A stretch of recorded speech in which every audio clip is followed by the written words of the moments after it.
कल जो पैराग्राफ हुआ था अंत में, उसको पढ़ के आगे बढ़ेंगे। इसमें कहा गुरुदेव ने, आंशिक सत्य क्या है? पूर्ण का कुछ अंश प्रकाश में आया ज्ञान ज्योति से।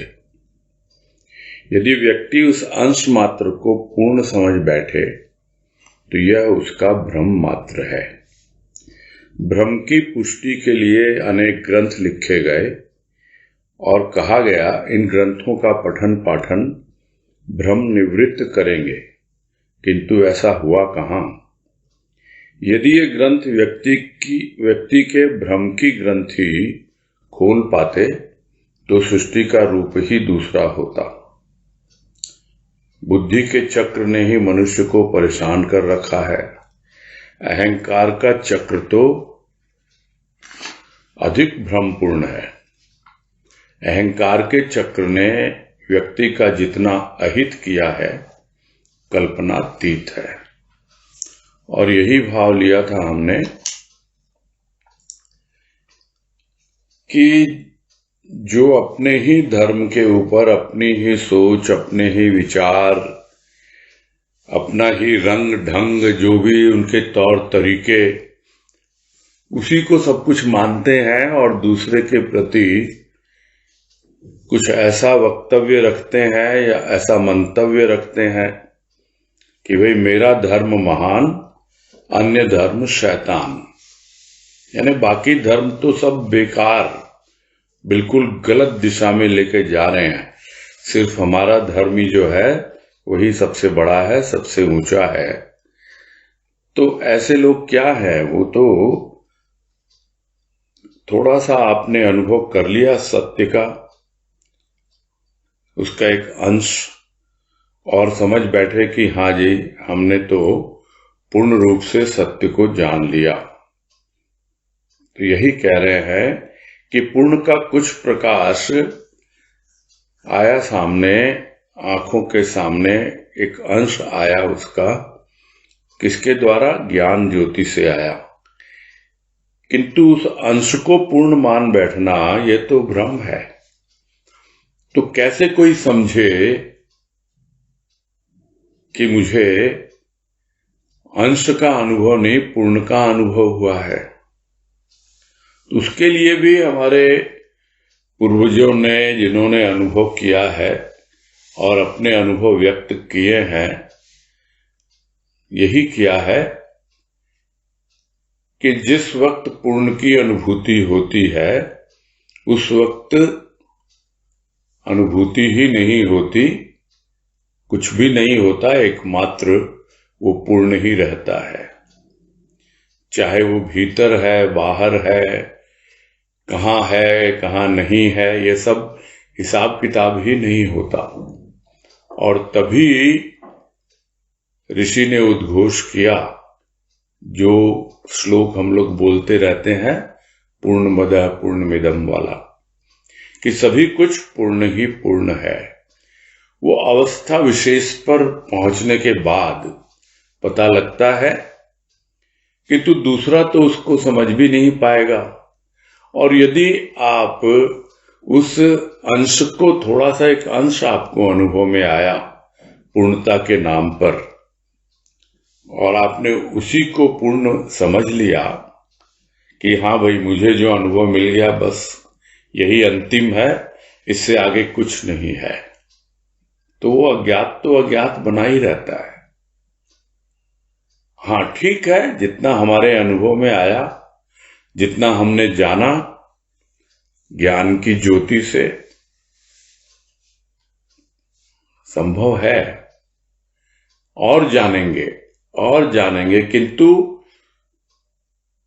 यदि हम उसको ही पूर्ण मान बैठें तो फिर यह तो भ्रम मात्र है। तो यहां उन व्यक्तियों के लिए कह रहे हैं जो अपनी ही समझ, अपनी ही सोच और अपनी ही मान्यताओं को पूरी तरह महत्व देते हैं और दूसरे के बारे में न कुछ सुनते हैं, न उसको कोई बात समझते हैं। और यह उनका भ्रम ही रहता है कि भाई हम पूर्ण सत्य को जानते हैं, फिर क्या करते हैं वो कि लोगों तक अपनी बात पहुंचाने के लिए तो खुद तो भ्रमित हैं ही, और दूसरों तक पहुंचाने के लिए बड़े बड़े मोटे मोटे ग्रंथ लिख देते हैं, और इतना उसमें भ्रम भर जाता है। कहते तो ये हैं कि भाई ग्रंथों का पठन पाठन करेंगे तो आप भ्रम से निवृत्त हो जाएंगे, किंतु ऐसा होता कहाँ है। भ्रम और पुष्ट होता चला जाता है। यदि सिर्फ ग्रंथ पढ़ने से ही ग्रंथि खुल जाती तो फिर दुनिया ही ना बदल जाती। बाहर की दुनिया तो बदलती ही बदलती, उससे पहले अपने भीतर की दुनिया बदल जाती।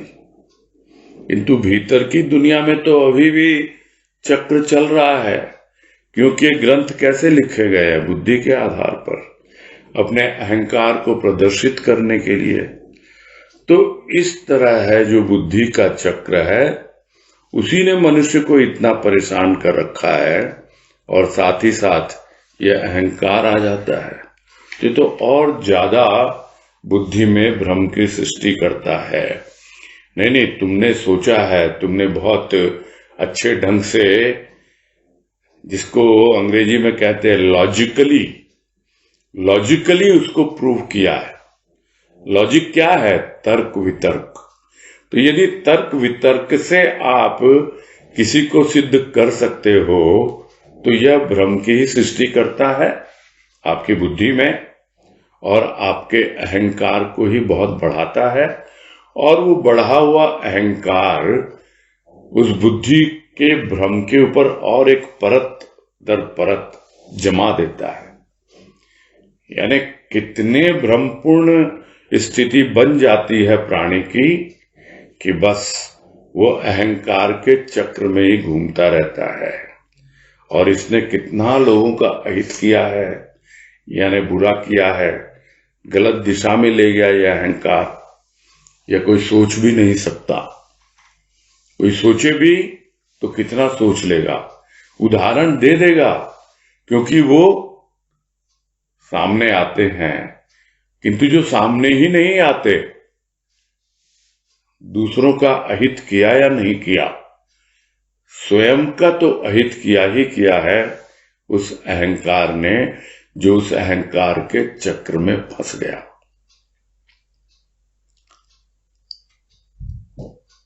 आगे कह रहे हैं, अहंकार को कहीं अभिमान कहा गया और कहीं स्वाभिमान।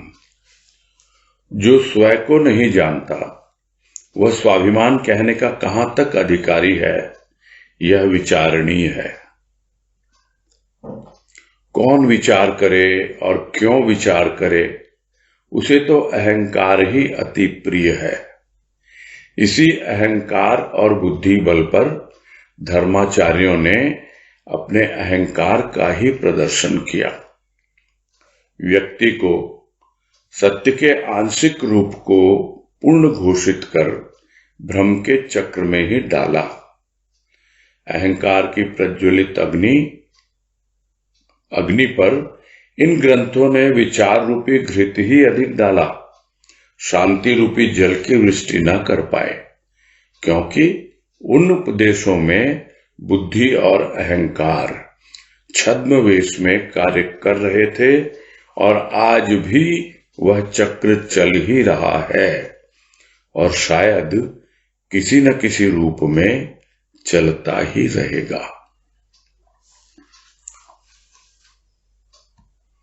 इसमें यही कह रहे हैं गुरुदेव कि है तो वो अहंकार ही, चाहे आप उसे अहंकार कहें, अभिमान कहें या स्वाभिमान कहें। लोग अपने आप को जस्टिफाई करने के लिए, यानी मैं सही हूं, तो यही कहते हैं भाई हम जो कुछ भी कर रहे हैं इसलिए कर रहे हैं ताकि हमारे स्वाभिमान को ठेस न पहुंचे। अपने स्वाभिमान की रक्षा के लिए कर रहे हैं, जबकि वो जानते ही नहीं है कि स्वाभिमान क्या होता है। उन्हें अभिमान और स्वाभिमान में अंतर ही नहीं पता। तो अहंकार को आप कुछ भी कह दो, अब उसको बोलेंगे सेल्फ रिस्पेक्ट। तो सेल्फ रिस्पेक्ट क्या होता है? आप क्या सेल्फ को जानते हो? आप क्या उस स्वयं को जानते हो? तो जो स्वयं को नहीं जानता वो कैसे कह सकता है स्वाभिमान? यही विचारणी है। विचारणी इसलिए है क्योंकि ये शब्द बहुत ही कॉमनली यूज होता है और प्राणी इस पर विचार करता नहीं है। अपने अहंकार को ही वो स्वाभिमान का चोला पहना देता है और अपने आप को बचा लेता है। कौन? वो अहंकार। वो अहंकार छद्मवेश में आकर के किस तरह से प्राणी को अपने चक्र में उलझा देता है, समझ ही नहीं पाता है कोई। तो कह तो देता है स्वाभिमान, भाई तुमने यदि स्वयं को जान लिया, स्वयं से तुम्हारा परिचय हो गया, उसके बाद यदि कहो ये स्वाभिमान, तब तो समझ में भी आए। इसका कहने का कोई मतलब ही नहीं है। और गुरुदेव कह रहा है कि विचारणी है, तो कौन विचार करेगा? अरे जो अहंकार में ही उलझा हुआ है उसे तो अहंकार ही प्रिय है, उसे विचार करने की आवश्यकता ही नहीं प्रतीत होती। वो तो यही सोच के बैठा है कि जो कुछ भी मैं कह रहा हूं, जो कुछ भी मैं कर रहा हूं, वही सब कुछ है, वही पूर्ण है और वही सत्य है। तो अगर इस दृष्टिकोण से कोई अगर कुछ कहेगा तो समझ ही नहीं पाएगा कि अहंकार में और स्वाभिमान में क्या अंतर होता है। तो ये जो अहंकार और बुद्धि बल अवश्य है। ये जो भी धर्माचार्य हुए हैं, यानी धर्म के नाम पर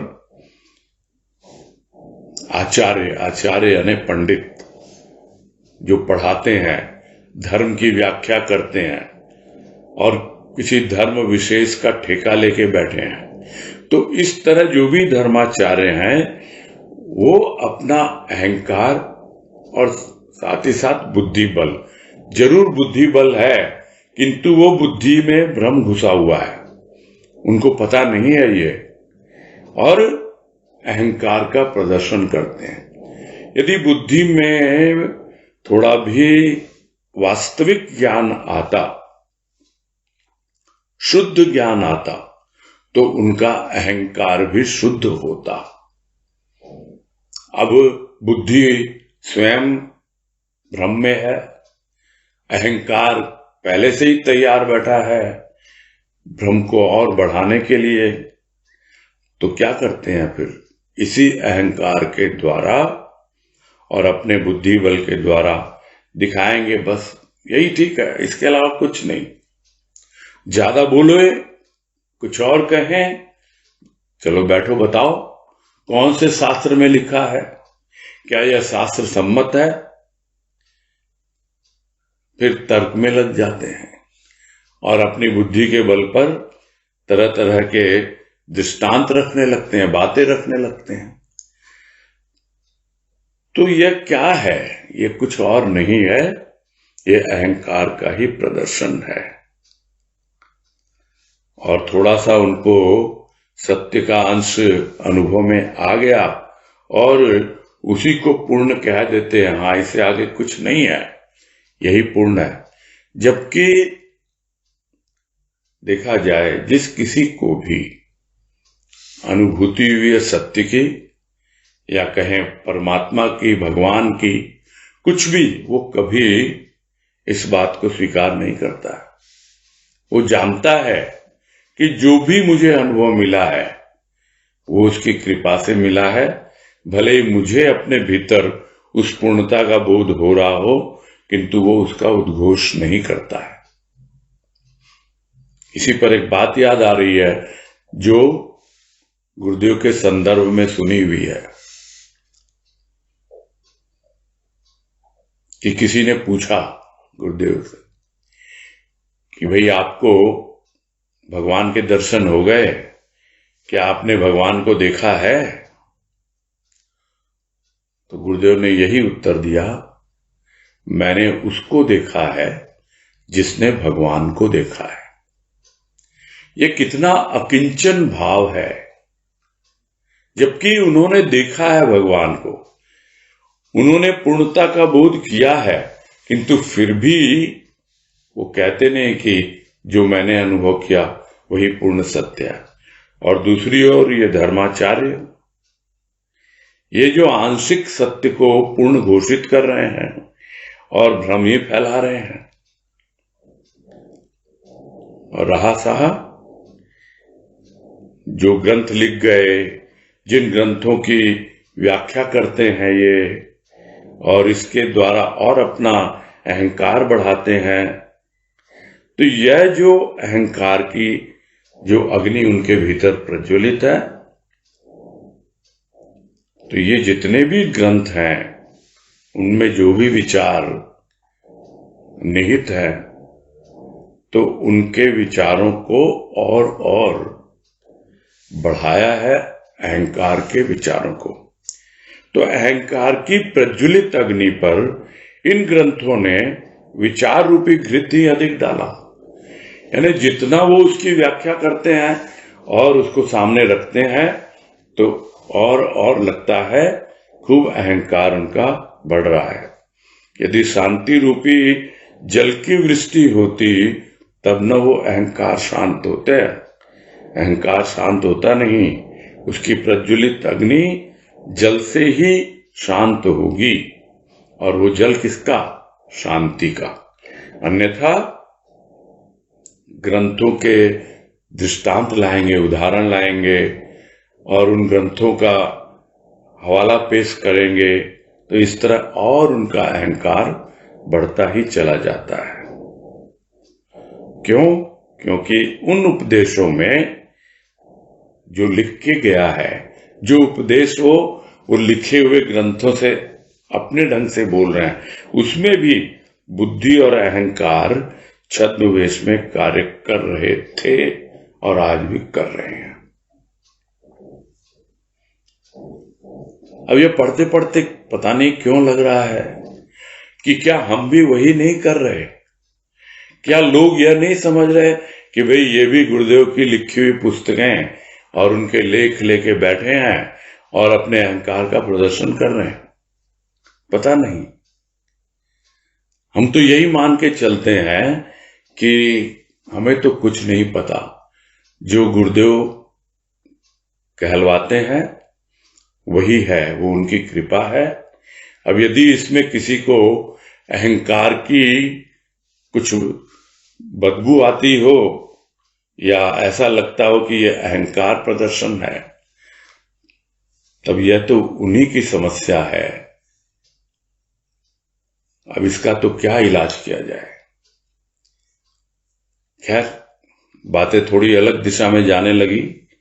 समझना वही है जो यहां गुरुदेव कह रहे हैं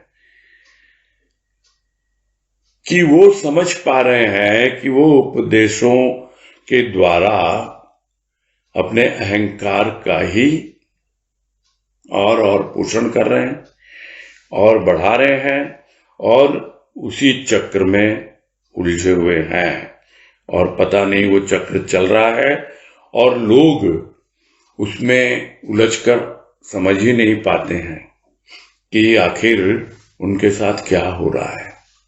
ग्रंथों का पठन पाठन, उनकी व्याख्या और उनमें उलझना, अपना बुद्धि बल, थोड़ा सा अहंकार और पोषित होता जाता है और प्रदर्शित होता जाता है।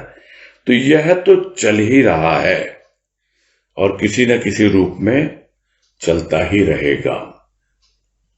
शायद इसलिए लिखा गुरुदेव ने कि शायद इनमें से कुछ एक को सद्बुद्धि आए, यानी उस बुद्धि में जो आंशिक सत्य है उसको आंशिक समझे, तब धीरे धीरे अहंकार भी उनका शांत हो, तब शायद कुछ उस चक्र से बाहर निकलने का सोचेंगे। आगे कह रहे हैं, निरभिमानी व्यक्ति तथ्य को अधिक प्रकाश में लाने के लिए प्रयास करता है, किंतु यह अहंकारी अहंकार को ही देखते हैं, सत्य को नहीं। पृथ्वी पर वास करने वाला प्राणी 9 करोड़ की दूरी पर स्थित सूर्य का दर्शन करता है, किंतु हृदय में स्थित अपने आत्मदेव अर्थात बलदेव के दर्शन पाने का प्रयास न करे, यही महद आश्चर्य की बात है। कवि ने कहा था, तेरा साईं तुझ में जाग सके तो जाग। मनुष्य ने कहां उस पर ध्यान दिया। जिन्होंने दिया उन्हें अनुभूति भी हुई। आंखें स्थूल वस्तुओं तथा प्राणियों को तो देखती हैं, अपने को ही देखने में असमर्थ है। आंखों ने अपने को भी देखा, जब सम्मुख आईना देखा, जल देखा। संत का हृदय जलवत तरल एवं सरल है, शीशे से भी अधिक स्वरूप के अवलोकन में सहायक है।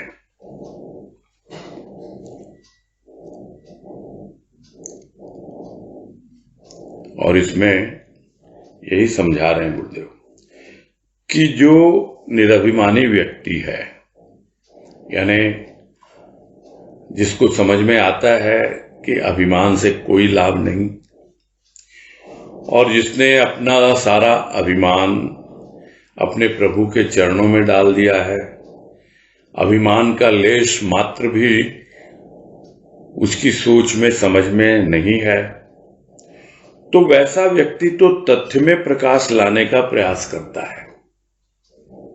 और ये लाइन पढ़ते ही इतना सुकून मिला है, दिल को बड़ा चैन मिला है कि निरभिमानी व्यक्ति तो तथ्य को प्रकाश लाने के लिए प्रयास करता है, उसका और कोई उद्देश्य होता ही नहीं। किंतु ये जो अहंकारी हैं, ये अहंकार को ही देखते हैं, सत्य को नहीं, सत्य को नहीं, वास्तविकता को नहीं देखते। ये अपने ही अहंकार में मगन है, अपने आप को ही सब कुछ समझते हैं और उसी के ऊपर चल रहे हैं, अपनी दुकान चला रहे हैं, कहें बाहर की दुनिया में, और बाकी भी देखते हैं हम धर्म के नाम पर ही नहीं, कर्म के नाम पर। ये करो, वो करो, ये हो जाएगा, वो हो जाएगा, तरह तरह की बातें। ये सब क्या है? ये अहंकारी समझ ही नहीं पाता है। बस उसको तो अपने अहंकार को ही बरकरार रखना है, अन्यथा क्या होगा? तो यही कहेंगे कि उनकी छवि धूमिल हो जाती है। एक छवि बनाते हैं, एक इमेज, और अपने आप को उस इमेज में कैद कर लेते हैं। जैसे इमेज यानी एक फोटो, वो फोटो कैद हो गई किसमें? उस फ्रेम में। अब वो उससे बाहर निकल ही नहीं सकती वो फोटो। वैसे ही व्यक्ति उस अहंकार से बाहर निकल ही नहीं सकता, क्योंकि उसने अपनी एक इमेज बना रखी है। कहां? लोगों के सामने। इसलिए समस्या है कि जो भी देखा है उस सत्य को देखा नहीं, अहंकार को ही देखा है, और अपनी जो इमेज है उसी में वो कैद हो गया है। स्वतंत्र नहीं है वो स्वयं को जानता ही नहीं है, और स्वयं के तंत्र को जानना तो और कठिन। वो तो बंधन में है, अपने अहंकार के बंधन में। उस इमेज ने उसको बांध रखा है, वो उसको तोड़ ही नहीं पाता और उस चक्र में फंसा रहता है। ये बहुत विकट समस्या हो जाती है जब एक धरातल विशेष तक पहुंचने के बाद प्राणी को थोड़ा बहुत अनुभव तो होता है सत्य का, उसका अंश दिखता है, किंतु उस पे फोकस नहीं करके कि मुझे पूर्ण सत्य की अनुभूति हो, वो आंशिक को ही पूर्ण मान बैठते हैं और उसी से ही अपना पूरा जीवन व्यतीत कर देते हैं और उस इमेज में ही कैद हो जाते हैं। बड़ा कठिन है समझना, किंतु ये वास्तविकता है, यही सत्य है। उस सत्य को नहीं देखते, वो अहंकार को ही देखते हैं। यही वास्तविकता है, इसको नहीं समझते हैं। देखा जाए तो जो पृथ्वी पर रह रहा है, गुरुदेव यहां उदाहरण दे रहे हैं कि जो 9 करोड़ मील की दूरी पर है, इतनी दूरी पर बताया है लोगों ने कि इतनी दूरी पर है सूर्य, तो उठते हैं लोग, बहुत सूर्य के दर्शन करते हैं, नमस्कार करते हैं, सूर्य नमस्कार। और उसके नाम पर तो बहुत से लोग योगासन भी करते हैं और कुछ लोग जो है धर्म के नाम पर अर्घ्य भी चढ़ाते हैं सूर्य को, बहुत कुछ करते हैं, किंतु अपने हृदय में जो स्थित उसका आत्मदेव है, यानी यहां गुरुदेव ने बलदेव, क्योंकि उनका अपना आत्मदेव है, नाम कुछ भी लिखो, आत्मदेव तो सबका एक ही है। यहां समझाने के लिए लिखना आवश्यक है, नहीं तो लोग यह समझेंगे कि गुरुदेव अहंकार के वशीभूत होकर लिख रहे हैं, इसलिए उन्हें बलदेव नाम लिखना पड़ा। अन्यथा जो अपने भीतर स्थित जो आत्मदेव है वो तो सबका एक ही है और उसका दर्शन पाने का कोई प्रयास ही नहीं करता। सूर्य के दर्शन हो जाए, बस अर्घ्य चढ़ा दो। अरे कब उस आत्मदेव के दर्शन होंगे और मैं अपना पूरा जीवन उस पे अर्पित कर दूं अर्घ्य के रूप में, वो कभी सोचता है प्राणी? तो उसके दर्शन करने का प्रयास ही नहीं करता। तो इससे बड़े आश्चर्य की क्या बात हो सकती है? इसको महद आश्चर्य का, यानी बहुत बड़ा आश्चर्य है ये, कि बाहर बाहर तो ढूंढता है, सूर्य को देखता है, नमस्कार करता है, अर्घ्य चढ़ाता है, किंतु अपने भीतर नहीं झांकता। जबकि कबीर ने भी कहा कि तेरा साईं तुझ में। अरे कोई भी कहता रहे ना, गुरुदेव भी बोलते हैं सारी यात्रा तो तुम्हें भीतर करनी है, तो फिर ये बाहर का ड्रामा क्यों हो रहा है, बाहर का खेल क्यों चल रहा है?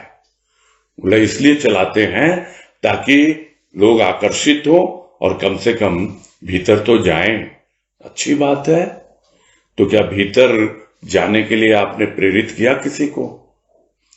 यह बड़े विचारणीय प्रश्न उठते हैं जब यह सब बातें आती हैं कि बोलने को तो बोल देते हैं तेरा साईं तुझ में, लेकिन वो तो वही कहते हैं जो मंदिर के पुजारी कहते हैं कि भाई मेरा भगवान तो इस मंदिर में रहता है। वैसे ही वो कहेंगे मेरा भगवान तो फला फला सदन में रहता है। तो इस तरह कहने से क्या होगा? ये कितने आश्चर्य की बात लगती है। वो क्यों नहीं कहते कि तेरा साईं तुझ में? जाग सके तो जाग, अपने भीतर खोजो, अपने भीतर समझो। तो यही है, निरभिमानी व्यक्ति तथ्य को प्रकाश में लाने के लिए प्रयास करता है, किंतु लोग उसको समझ नहीं पाते हैं। वो तो अपने अहंकार में ही झूम रहे हैं, समझ ही नहीं पाते हैं। यही बहुत बड़े आश्चर्य की बात है कि भीतर नहीं देखते, कितना ही कोई बोल दे तो ध्यान ही नहीं दिया मनुष्य ने। और जिन्होंने थोड़ा बहुत दिया उन्हें अनुभूति हुई है, ऐसा नहीं है, किसी न किसी रूप में हुई है। लेकिन कैसे हुई है, वो स्थूल आंखों से नहीं हुई है, सूक्ष्म की आंखों से हुई है। अभी कल ही बात हो रही थी जयपुर सदन के वार्षिकोत्सव पर कि भाव में तो हम जी रहे हैं, बहुत अच्छा लगता है, किंतु क्या भाव की दृष्टि से हम अपने अंदर झांक रहे हैं, देख रहे हैं? यही जरूरी है। भाव में जीना ही पर्याप्त नहीं है, उसकी दृष्टि हमारी हो जाए, यानी भाव की दृष्टि से जो देखता है हमारा सदगुरु, तो स्थूल की आंखें तो स्थूल वस्तुओं को देखेंगी, किंतु अपने को नहीं देख पाएंगे। अपने को देखने के लिए तो इन आंखों को भी सामने आईना रखना होगा, तो आंखें अपने आप को ही नहीं देख पाती, अपने चेहरे को नहीं देख पाती, मैं कौन हूं, क्या हूं। तो आंखों ने अपने को भी देखा, तो किसके द्वारा देखा? सम्मुख आईना देखा। जब आईना सामने आया तो देखा, और या फिर जल सामने आया, और वो जल कैसा? बिल्कुल निर्मल जल, निर्मल, एकदम साफ सुथरा और निश्चल जल। निश्चल नहीं, निश्चल, यानी चल नहीं रहा, हिलडुल नहीं रहा, बिल्कुल टिका हुआ। तभी अपनी छवि देख पाएगा प्राणी उसमें। तो संतों का हृदय बिल्कुल वैसा ही होता है, जलवत तरल है और सरल है। और यदि कोई अपने स्वयं का रूप देखना चाहता है तो फिर संतों का हृदय देखो, संतों की दृष्टि से देखो, तो वो स्वयं के रूप को अवलोकन में सहायक होता है, बिल्कुल सहायक होता है। और उसके ऊपर तो पूरा लेख गुरुदेव ने लिख दिया कि कैसे देखना है तुमको मेरी दृष्टि से। पहले मेरी आंखों में देख, फिर मेरी आंखों से देख, फिर मुझे देख। और उनकी कृपा से ये लेख भी हमने बहुत विस्तार से किया है। तो जब तक हम अपने अंदर उस भाव की दृष्टि से नहीं देखते, भाव में जीने से भाव की दृष्टि नहीं मिलती है, अपना अवलोकन करना, मनन चिंतन करना, और वो मिलता है संत के द्वारा, उसके हृदय से। जब हमारा हृदय जुड़ता है, और वो जुड़ता है उसकी आंखों में झांकने से। ये सब बातें कई बार हो चुकी हैं, बस इतना ही समझना है कि वो आपको अपने स्वरूप के अवलोकन में बहुत ज्यादा सहायक है। शायद आईना भी उतना सहायक नहीं हो। आईना क्या बतलाएगा? जैसा है वही दिखा देगा, किंतु स्वयं तक नहीं पहुंचाएगा वो आईना हमको। किंतु संत का हृदय जो जलवत है, वो अपने साथ हमें ले जाएगा। जैसे जल प्रवाहित होता है, वैसे ही उसके हृदय में वो जल, भाव रूपी जल प्रवाहित होता है। उस भाव के द्वारा हमें स्वयं के भाव तक ले जाएगा, अपने स्वभाव तक ले जाएगा। तब मालूम पड़ता है कि स्वयं के रूप में किस प्रकार से अवलोकन में वो संत का हृदय सहायक हो रहा है। आगे कह रहे हैं, आकर्षण स्थूल का सूक्ष्म का। स्थूल की गति ससीम, सूक्ष्म की गति असीम। असीम में सभी भावनाएं तथा स्थूल सूक्ष्म निहित है। हित इसी में है कि वह निहित का भी अनुभव करे। अन्यथा चक्र का चक्र तो अपना कार्य कर ही रहा है। प्राणी व्याकुल होगा और इस धराधाम पर बार बार आता रहेगा और पश्चाताप करता रहेगा। यह भी विचारों का चक्र ही है। उसे पूर्ण कहना, पूर्ण की महिमा को लघु करना है। तो आकर्षण है,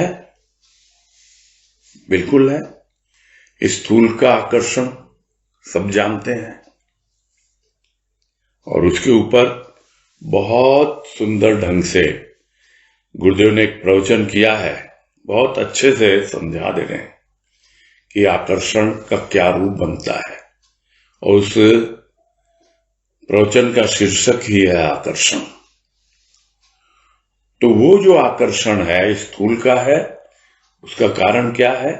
वो है पृथ्वी की गुरुत्वाकर्षण शक्ति, ग्रेविटेशनल फोर्स, जो अट्रैक्ट करता है, आकर्षित करता है। कोई भी चीज फेंको ऊपर, फिर आ जाती है नीचे। यह है स्थूल का आकर्षण। कितना भी दूर जाओ स्थूल की वस्तुओं से, हम देह बोध में रहते हैं, इसलिए बार बार उसकी ओर आकर्षित होते रहते हैं। सूक्ष्म का भी आकर्षण है, और यदि गुरुदेव की कृपा से हमें सूक्ष्म के आकर्षण की अनुभूति हुई हो, तो हमें समझ में आने लगेगा जो गुरुदेव आगे बता रहे हैं कि स्थूल की गति तो सीमित है, ससीम है। कितना कितना दूर जाओगे स्थूल में, जबकि सूक्ष्म की गति वो तो असीम है। तो एक बार यदि हम साकार से निराकार की ओर बढ़ जाएं, तो न जाने हम कितना फास्ट उस तक पहुंच जाएंगे। बहुत गति है। और कहते भी है लोग कि यहां से, इंडिया से यदि तुमको अमेरिका जाना है, तो जल्दी से जल्दी एरोप्लेन से भी जाओगे तो 16 घंटे 18 घंटे लगेंगे। जबकि सूक्ष्म में यहां बैठे बैठे मन 1 मिनट तो क्या, 1 सेकंड में पहुंच जाता है जहां वो जाना चाहता है। तो सूक्ष्म की गति तो असीम है। इस उदाहरण से हम समझ सकते हैं उसकी कोई सीमा नहीं है, बशर्ते हम उस गति का लाभ उठाएं। जबकि असीम जो होता है, उसमें सभी प्रकार की भावनाएं, यानी जितने भी हमारे विचार हैं, भाव हैं, सब कुछ उस सूक्ष्म में ही हैं। और क्यों? क्योंकि उसकी गति असीम है। और इतना ही नहीं, स्थूल और सूक्ष्म दोनों उसमें निहित है। सिर्फ सूक्ष्म में सूक्ष्म ही निहित नहीं है, स्थूल भी निहित है। निहित, निहित यानी उसमें छिपा हुआ, उसमें दबा हुआ,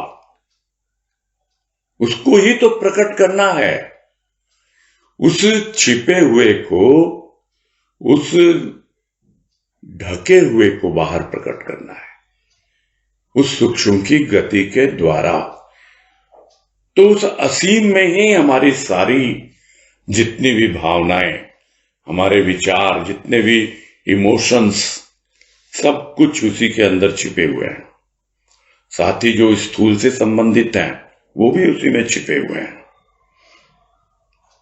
तो हमारा हित किसमें है? किसमें हमारा लाभ है? कि हम जो छिपा हुआ है उसका भी अनुभव करें, कुछ उस ओर अपनी यात्रा करें, तब मालूम पड़े। अन्यथा चक्र का चक्र तो कार्य कर ही रहा है, यह तो चल ही रहा है। चक्र भी अनंत, और ये चक्र किसका है? अनंत का चक्र है। तो ये तो अपना कार्य कर ही रहा है। और देखा ही है प्राणी ने, व्याकुलता कम होती नहीं है, व्याकुल बना रहता है, बार बार धराधाम पर आता है, चला जाता है, और जाने के पहले जब जीवन की अवधि समाप्त होने वाली होती है, जब सामने उसे लगता है कि अब वो काल आ गया, मृत्यु आ गई, अब तो मुझे काल के गाल में समाना है। और यही है अनंत का चक्र, बार बार आता है, बार बार जाता है, और उस मोमेंट पे सिर्फ पश्चाताप के अलावा कुछ भी हाथ में नहीं आता। अरे वही ताप, वही बात अगर निहित में ढूंढ लेता, अपना हित कर लेता, तो फिर पश्चाताप नहीं करना पड़ता। बाद में पछताना, पश्चाताप क्या होता है? बाद में पछतावा होता है, वो पश्चाताप कहलाता है। यदि जीते जी ही समय पर यदि वो व्याकुलता होती उसे पाने की, वहां तक पहुंचने की, तो फिर बाद में पछतावा नहीं होता, पछताता नहीं। हाँ, मैंने उस व्याकुलता का लाभ उठाया और उस ओर आगे बढ़ा, नहीं तो फिर ऐसे ही आया, ऐसे ही गया और पश्चाताप करते हुए विदा हुआ। तो ये तो चक्र है विचारों का। कोई अगर यह कहे भाई ये चक्र तो पूरा है, इससे बाहर निकलना बहुत कठिन है, नहीं, यह तो जो पूर्ण यानी परमात्मा या सत्य कुछ भी कहे, उसकी महिमा को छोटा करके बताना है। ये उसका है, वह नहीं है।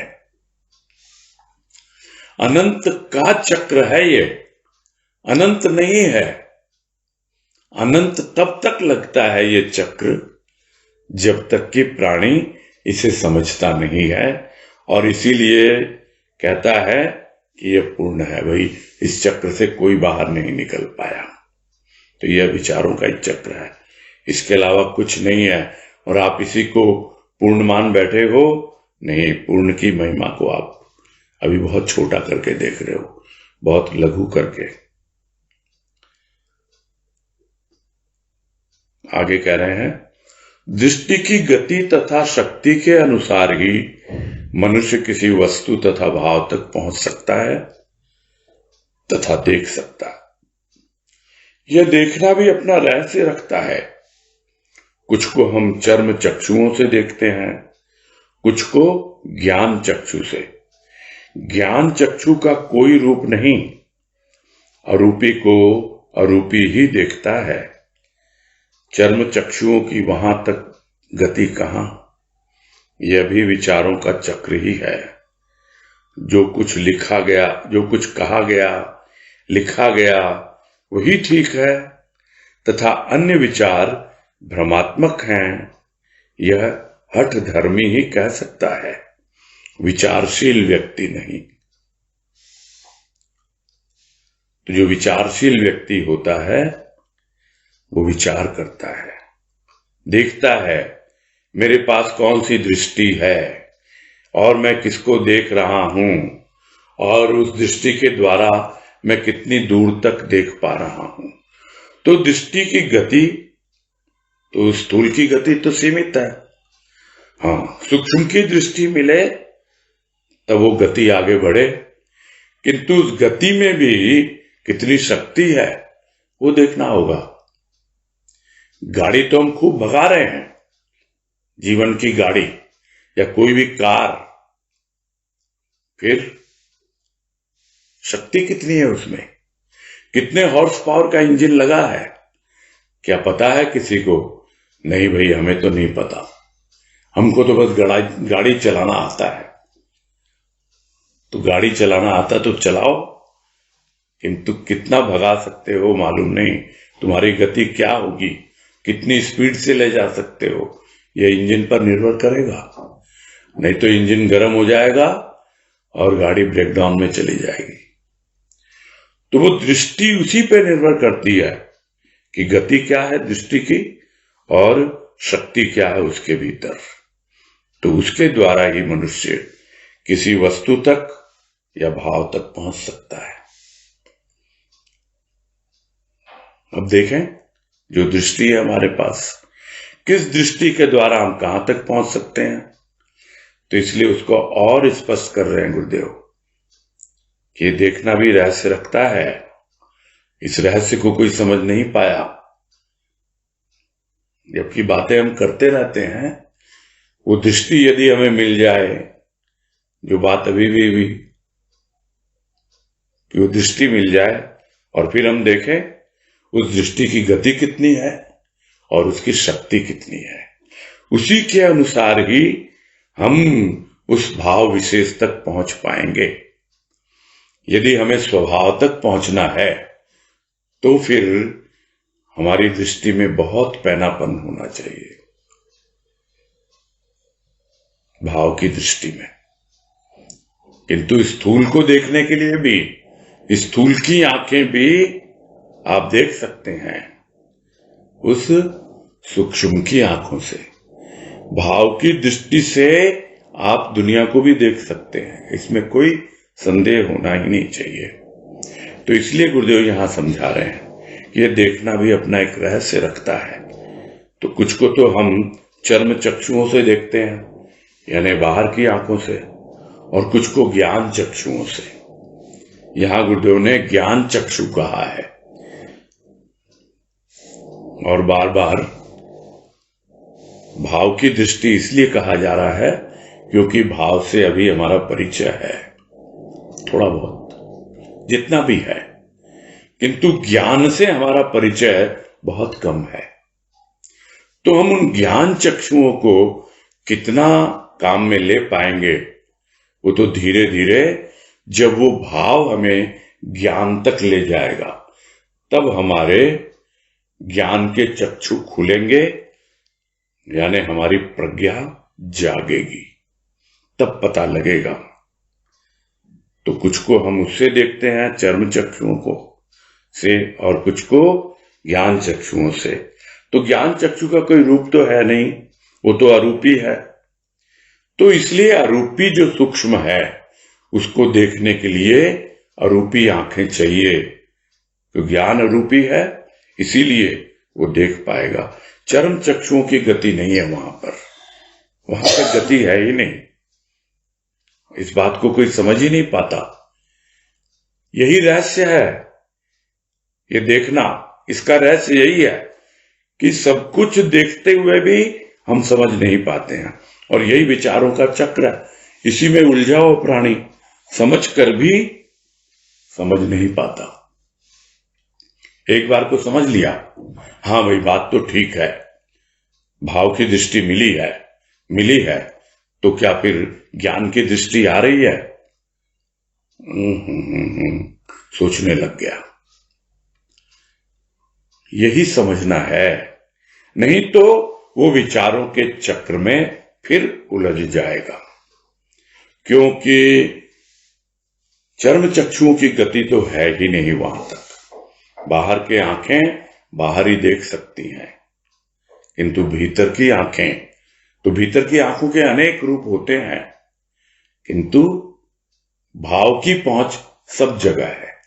भाव की पहुंच भक्ति में है, भाव की पहुंच ज्ञान में है, और इन दोनों से परे भाव की पहुंच स्वयं में भी है। तो इसलिए यदि हम भाव की दृष्टि अपनाएंगे तो हमें सब समझ में आने लगेगा कि हाँ भाई, ज्ञान चक्षु हमें क्या क्या दिखला रहे हैं। जबकि बाबा ने तो कहा कि ज्ञान हमें कुछ ऐसी दृष्टि देता है कि बिना उन यंत्रों के हम देख सकते हैं। किन यंत्रों के? एक है दूरवीक्षण, एक है अनुवीक्षण। दूरवीक्षण यानी टेलीस्कोप, और अनुवीक्षण यानी माइक्रोस्कोप, यानी छोटे से छोटा, सूक्ष्म से सूक्ष्म, और कितना भी दूरस्थ, दूर पर स्थित हो, उसको भी हम देख सकते हैं। ये ज्ञान चक्षुओं की महिमा है। किंतु स्वयं का ज्ञान नहीं होता है, स्वयं का भाव होता है, वहां तक पहुंचना होता है, तब जाके मालूम पड़ता है। जो बातें गुरुदेव ने हमें जो लेख किया प्रकृति और स्वभाव, उसमें समझाई, तब मालूम पड़ता है। अब कोई कुछ कह दे, कोई कुछ लिख दे और समझ ले कि हाँ भाई यही ठीक है और कुछ नहीं है, नहीं। लिखने वाले ने अपनी भावनाएं लिखी हैं, बोलने वाला अपने भाव बोल रहा है, अपने ढंग से बोल रहा है। तो क्या यही सही है? कोई अगर इसको लेके बैठ जाए तो ये तो हठ धर्मिता है। हठ धर्मिता यानी जिद्द है ये। नहीं, मैं ही सही हूं। और कहां से आई है? अहंकार से आई। इसीलिए जो भी संत महापुरुष है वो यही कहते हैं, भाई हमने अपना अनुभव आपके सामने रखा, अब आप खुद अनुभव करो, तब वो अनुभव आपका होगा। अन्यथा हमारी वस्तु तो हमारी है ही। कितने प्रवचनों में गुरुदेव ने कहा है कि हमने अपनी बात आपके सामने रखी, अच्छी लगी तो आप ग्रहण कीजिए और नहीं तो हमारी बात हम तक है ही। और यदि ये कहे नहीं हम जो कह रहे हैं बिल्कुल सही कह रहे हैं, आप इसको फॉलो कीजिए, बिल्कुल चलो इस पर, इस भाषा में कभी भी पहुंचे हुए संत महापुरुष नहीं बोलते हैं। तो यह तो हर धर्मी ही कह सकता है इस तरह। जो विचारशील व्यक्ति है वो इस तरह की बातें नहीं करता है। बस यही पूरा करते हैं।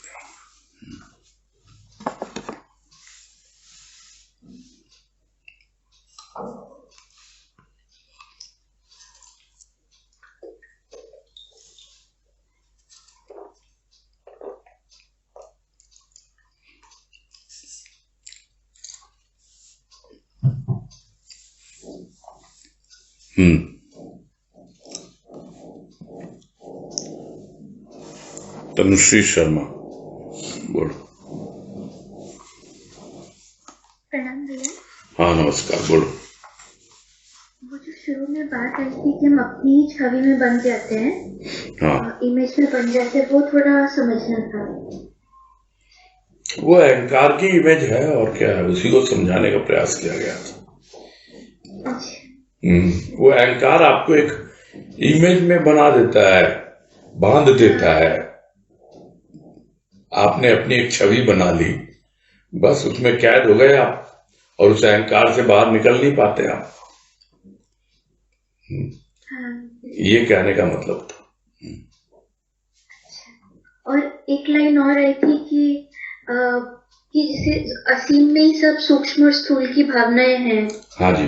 तो वो कहने का से क्या तात्पर्य है? जैसे हमारे भीतर आत्मा तो अलग है, असीम, और सूक्ष्म और स्थूल अलग है। यहाँ असीम मतलब उसकी कोई सीमा नहीं है। अच्छा। यानी जो भी है भीतर वो असीम है, क्योंकि सूक्ष्म की गति जो है वो असीम है। और यहाँ कहने का मतलब उस सूक्ष्म के अंदर में स्थूल ही नहीं है, सूक्ष्म भी है।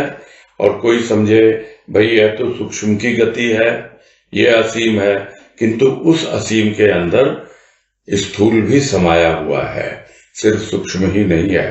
तो उस असीम में सभी भावनाएं, भले वो स्थूल से संबंधित हो या सूक्ष्म से संबंधित हो, उस असीम में यानी उस सूक्ष्म में समाई हुई है। अच्छा। यहाँ यह मतलब है।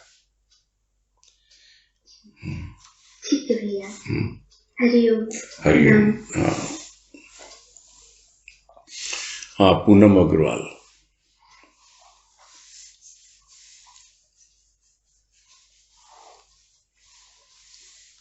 हरिओम भैया, प्रणाम। हाँ हरिओम, बोलिए।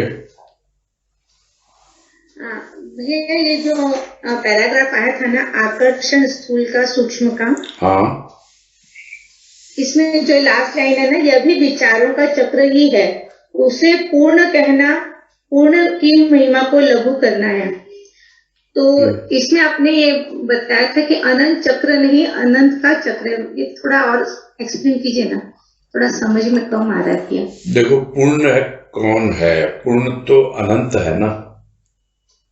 हाँ, तो अनंत का चक्र जो कुछ भी उसका है, तो वो दूसरी दृष्टि से तो सभी पूर्ण है। जो बात पूर्ण की आती है पूर्णमदः पूर्णमिदं वाले श्लोक के द्वारा कि सभी पूर्ण है, किंतु उस पूर्णता का जिसने बोध किया है उसकी बात अलग है। किंतु जिसने उस पूर्णता का बोध किया नहीं और वो उसको पूर्ण कह रहा है, तो फिर ये तो विचारों के चक्र में पड़ा हुआ है ना।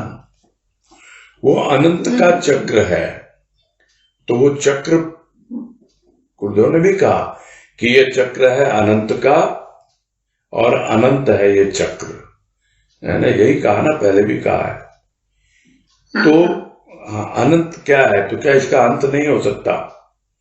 इसका अंत नहीं हो सकता है, लेकिन आप इसको पूर्ण नहीं कह सकते हो। पूर्ण तो एकमात्र अनंत है, अनंत का चक्र पूर्ण नहीं है। ये कहने का मतलब है, मुझे जो समझ में आया हो तो यही है। तो यह भी विचारों का, हाँ, यह जो अनंत का चक्र है यह विचारों का चक्र है। अच्छा, आप उसको पूर्ण कह रहे हो तो वो तो पूर्ण को, पूर्ण की महिमा को लघु कर रहे हो। पूर्ण तो एकमात्र अनंत है। यह विचारों का चक्र है क्या? जो अनंत का चक्र है, तो विचारों का ही चक्र है कि ये सब जो भावनाएं हैं, स्थूल है, सूक्ष्म है, सब पहले बताया ना गुरुदेव ने। तो आप निहित अनुभव कर भी लोगे कितना कहाँ तक पहुंचे हो, और आप बोलो कि हाँ भाई मैंने तो पूर्ण को जान लिया, तो पूर्ण को तो जानता नहीं ना, कोई जान नहीं पाता है। पूर्ण में समाया जा सकता है, हाँ।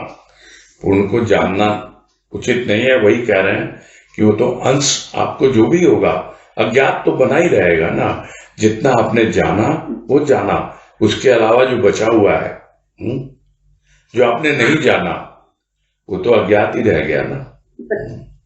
हाँ, सही बात है। वही कह रहे हैं कि ये विचारों का चक्र है।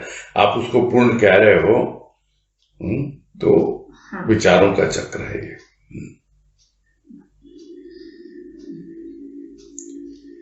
भाई मुझे यही समझ में आ रहा है ना।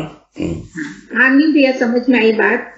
और भैया ये जो एक बात की आई थी ना कि बुद्धि और अहंकार छद्म में कार्य कर रहे हैं, ये भी थोड़ा नहीं समझ में आ रहा था कि जैसे अभी हम लोगों को कोई भी चीज समझ में थोड़ी थोड़ी आती है, तो ये क्या हमारी बुद्धि और अहंकार का ही खेल चलता रहता है क्या? नहीं, जो प्रदर्शन करता है, यहाँ प्रदर्शन की बात है। अच्छा, वो अपने उपदेशों में बुद्धि और अहंकार का प्रदर्शन कर रहे हैं, समझ नहीं पा रहे हैं। वो जो लाइन है, थोड़ी लंबी लाइन है वो, मतलब वो जो वाक्य काफी बड़ा है ना, कि अहंकार की प्रज्वलित अग्नि पर इस ग्रंथों ने विचार रूपी घी डाला, शांति रूपी जल न डाला, है ना। क्यों? क्योंकि उनके उपदेशों में बुद्धि और अहंकार छद्मवेश में कार्य कर रहे थे। उनको पता होते हुए भी पता नहीं, क्योंकि अहंकार जो है घी के काम करता है, और आशा वो ग्रंथों के विचार लेके अपना और बुद्धि का खेल दिखला रहे हैं। ये भी बताया ना पहले कि सब बुद्धि, उसके आधार पे ही सब किए जा रहे हैं।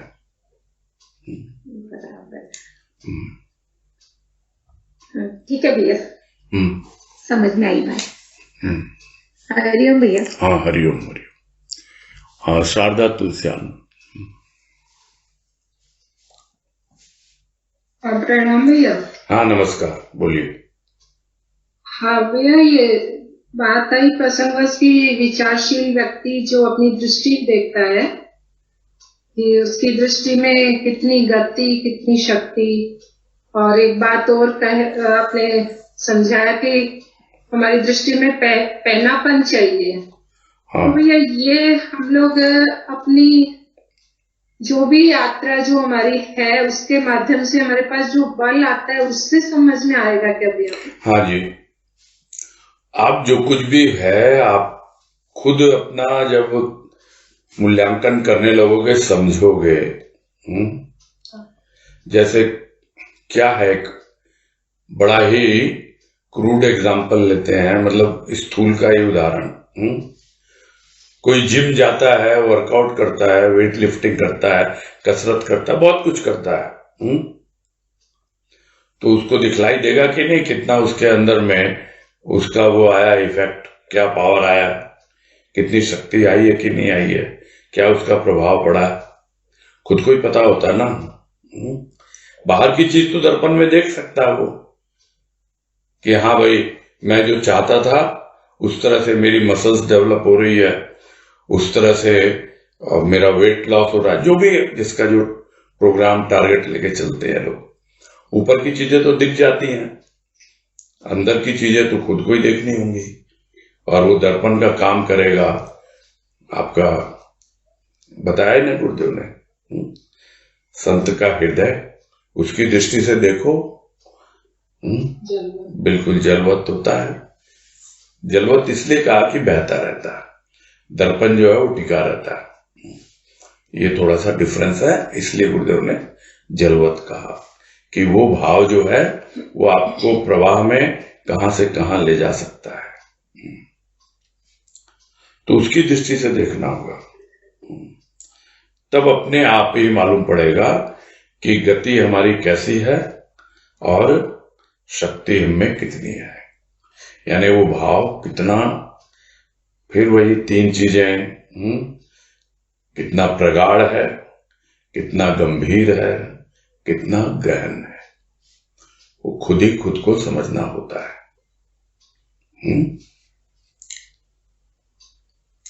ठीक है, क्लियर है?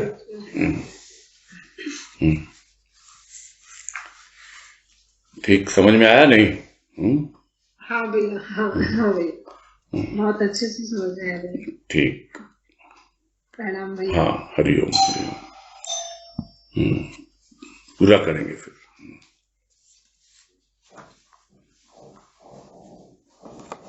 ठीक है भैया जी, हरिओम भैया जी। हाँ, हरिओम हरिओम हरिओम, सबको हरिओम। प्रणाम। हरिओम भैया। हाँ, हरिओम, सबको हरिओम। सबको हरिओम हरिओम।